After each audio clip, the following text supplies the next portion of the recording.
आज दिनांक 26 जुलाई 2025 को उर्मिला सेलिब्रेशन हॉल हापुड़ में माननीय राष्ट्रीय अध्यक्ष अखिलेश यादव जी के आदेश पर आरक्षण दिवस संविधान मान स्तंभ दिवस उपलक्ष्य में समाजवादी पार्टी के जिला महासचिव हापुड़ मोहम्मद बिलाल ने मौजूदा माननीय सांसद इकरा हसन पर हुई गलत बात को लेकर मोहम्मद बिलाल ने स्टार भारत न्यूज 24 से की खास बातचीत। संवाददाता आमिर खान के साथ आइए जानते हैं कुछ अहम मुद्दों पर उन्होंने क्या कहा।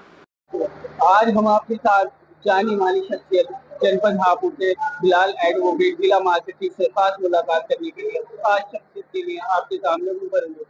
आज जानेंगे सांसद इकरा हसन के ऊपर जो टिप्पणी हुई थी उसके बारे में एडवोकेट बिलाल की। बिलाल भाई, आप ये बताइए, सांसद इकरा हसन पे जो टिप्पणी हुई है उसके बारे में आपका क्या कहना है?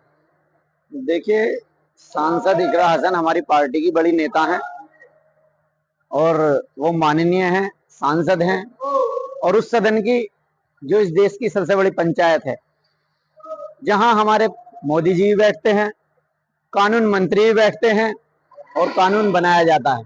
लेकिन उन्हीं माननीय सांसद के लिए एक ऐसे व्यक्ति ने ऐसी टिप्पणी की है जिसे किसी भी तरीके से न्यायोचित नहीं ठहराया जा सकता, जिसकी जितनी घोर निंदा की जाए कम है।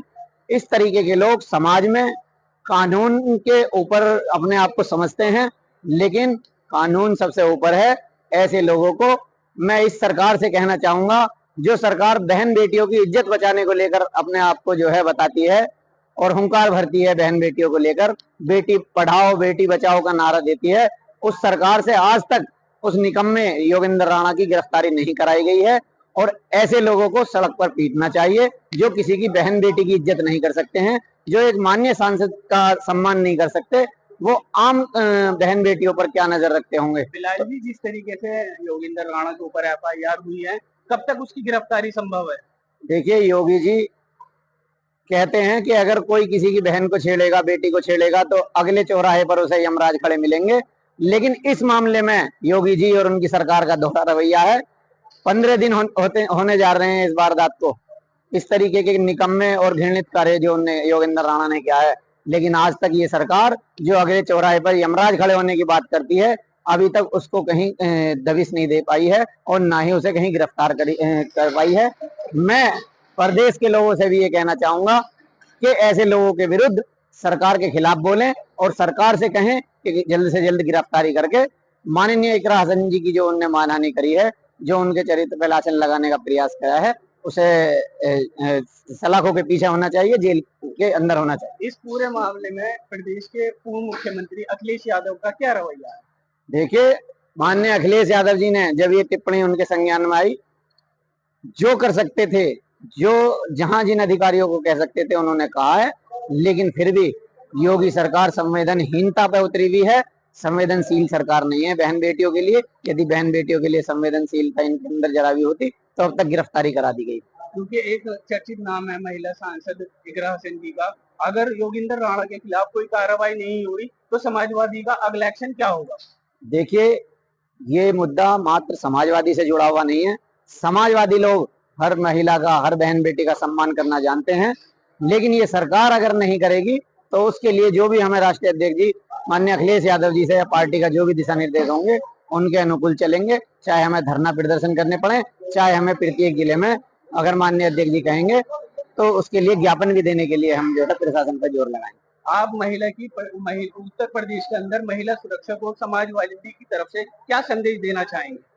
मैं समस्त महिला शक्ति और नारी शक्ति और प्रदेश की सभी महिलाओं को ये कहना चाहूंगा कि योगेंद्र राणा जैसे जो समाज में भेड़िए घूम रहे हैं, जो इस तरीके के अपराधी अपने आप को कानून से ऊपर समझते हैं और किसी की बहन बेटी की इज्जत और लाज नहीं रख सकते हैं, ऐसे लोगों को समाज से निकालना चाहिए।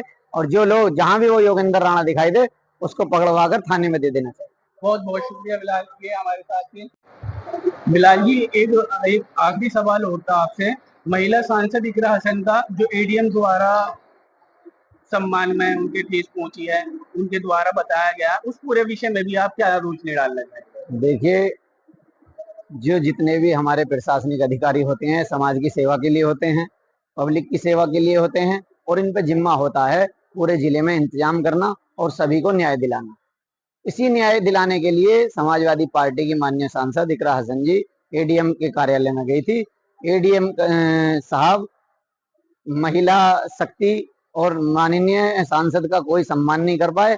यहाँ तक कि उन्होंने इतनी अभद्र टिप्पणी उन पर की कि गेट आउट। यदि माननीय सांसद तक एडीएम के कार्यालय में इस तरीके से अपने आप को सम्मान जनक स्थिति में नहीं पाती हैं, तो उन एडीएम साहब का आम लोगों के प्रति क्या रवैया रहा होगा, ये आप सोच सकते हैं।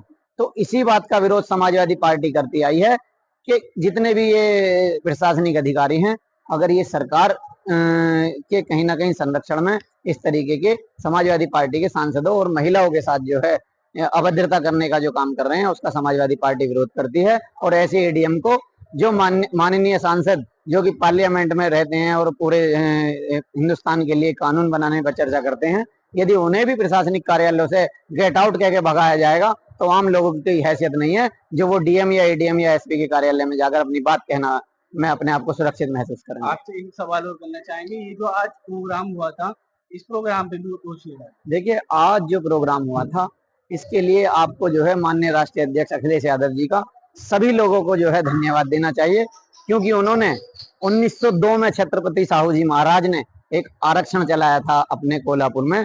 उसी को आगे चलकर ज्योतिबा फूले जी ने महिलाओं को शिक्षित करने के लिए, पिछड़ों को शिक्षित करने के लिए और जो हमारे दलित समाज के साथी हैं उन्हें शिक्षित करने के लिए एक व्यवस्था बनाई थी, जिसे आगे चलकर संविधान में बाबा साहब भीमराव अम्बेडकर और उनके सभी साथियों ने एक जगह दी। सामाजिक न्याय, आर्थिक न्याय और राजनीतिक न्याय, ये सब आरक्षण की दिशा में काम करने का एक मौका था। और आज हमारा संविधान मान स्तंभ जो यहाँ पे करा गया है वो 26 जुलाई का माननीय राष्ट्रीय अध्यक्ष अखिलेश यादव जी ने ये कहा है कि 26 जुलाई को प्रत्येक वर्ष संविधान मान स्तंभ समारोह समाजवादी पार्टी आयोजित प्रत्येक जिले में करेगी, ताकि आरक्षण के मुद्दे पर सब सजग रहें और भारतीय जनता पार्टी जो आरक्षण को खत्म करना चाहती है उसके मंसूबों को कामयाब ना होने दें।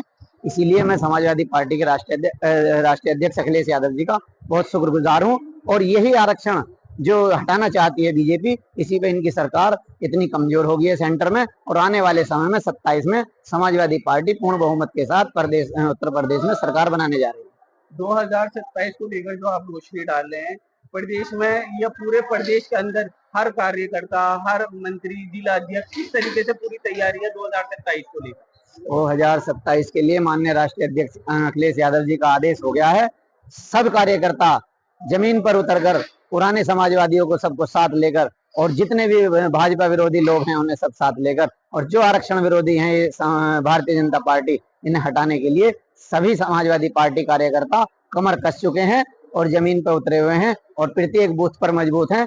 और आने वाले समय में यही माननीय राष्ट्रीय अध्यक्ष अखिलेश यादव जी का वो है, यदि आप बूथ पे मजबूत हैं तो सरकार बनाने से 2027 में कोई रोक नहीं सकता। इसीलिए हमारा बूथ घर घर जाकर बूथ एजेंट, सेक्टर प्रभारी बनाने का कार्य चल रहा है, जिसमें एक टीम लखनऊ से भी हमारे हापुड़ जिले में विनीत कुशवाहा जी के नेतृत्व में काम कर रही है।